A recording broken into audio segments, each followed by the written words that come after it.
Mehmet himself is said to have carried stones during its construction.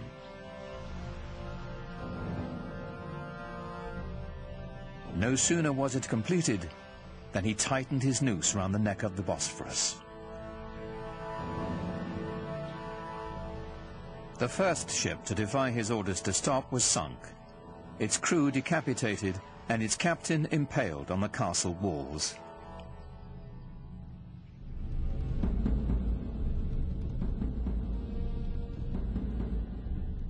To stop Mehmet's ships from approaching, the Byzantines strung a massive chain across the strait.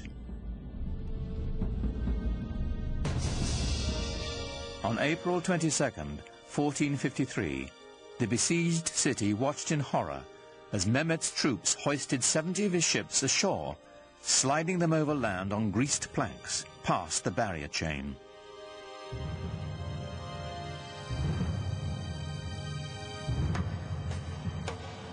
More than 100,000 Ottoman soldiers now stood before the walls of Constantinople, braced for the greatest bombardment the history of warfare had ever known.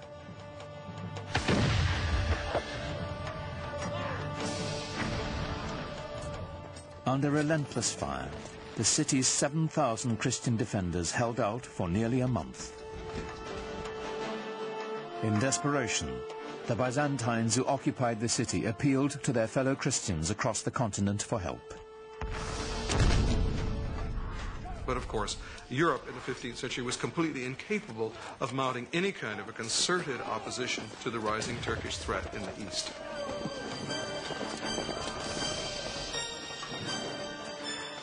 At that time, the kings of Europe had military and political problems of their own.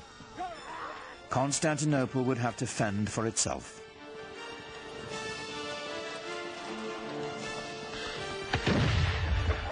Shortly before dawn on May 29, 1453, the Turkish army breached the walls of the city. Within hours, Constantinople was in the hands of the Ottomans. Mehmet rode into the city and went straight to its most celebrated prize, the magnificent church of Hagia Sophia. Built by the Emperor Justinian in the 6th century, its name meant the Church of Holy Wisdom. It was the largest enclosed space in the world. Surely other groups of Muslims and the Ottomans themselves had come across many, many churches. They had seen churches before. But they had never seen anything, nobody had ever seen anything like Hagia Sophia.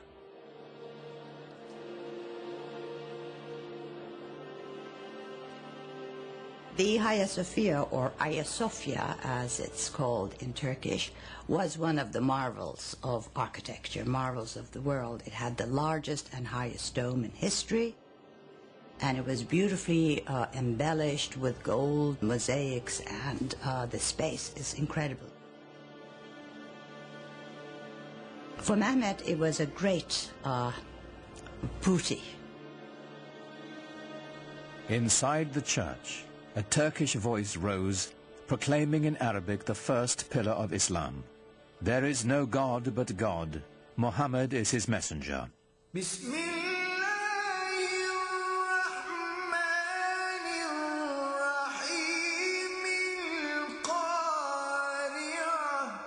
single greatest church in Christendom was now a mosque.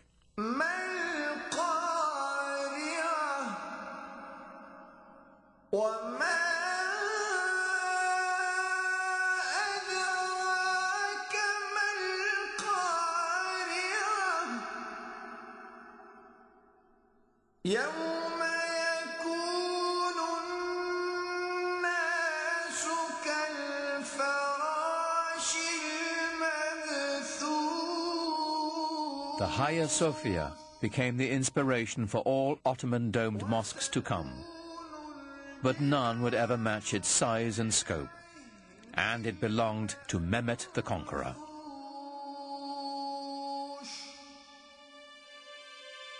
News of his triumph sent shockwaves around the world. For Europeans, it was a concomitant disaster. Constantinople was, after all, the new Rome It was Constantine's capital city. It was the symbol of Christian dominance in the East.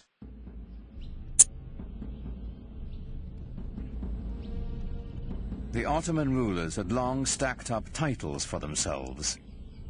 Khan, which is Turkish for emperor. Shahi Shah, Persian for king of kings. And Sultan, the Arabic word for ruler. But now, with all the former Byzantine Empire under their command, Mehmet and his successors claimed yet another title, Holy Roman Emperor. The Ottomans had reached the gates of the West and were poised to push on towards what they now claimed as their ultimate destiny, the conquest of Europe. That quest would fall to the most legendary sultan of all. He was born at the beginning of the 10th century by the Muslim calendar, and he was the 10th sultan descended from Osman. He was a child of destiny, whose greatness was expected. In the parlance of the day, he was the Sahib Quran, the universal ruler, the master of an auspicious conjunction, whose coming has been foretold, whose identity is confirmed astrologically. His name was Suleiman, after Solomon, the wise king of the Old Testament. The Ottoman Empire would reach its apex under Suleiman's reign. Suleiman was extremely well educated. He was trained to the Sultanate from the day he was born.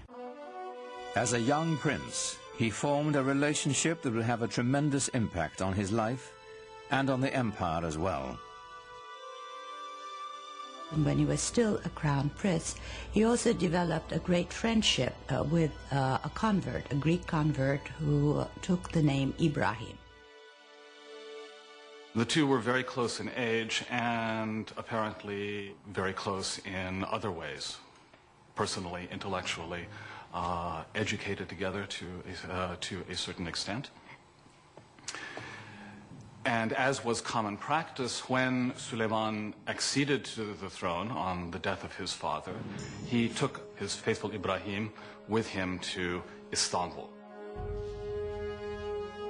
Suleiman was 26 when he took the throne, determined to make his mark on the world, as soon as his ministers would let him. In his early years, Suleiman had to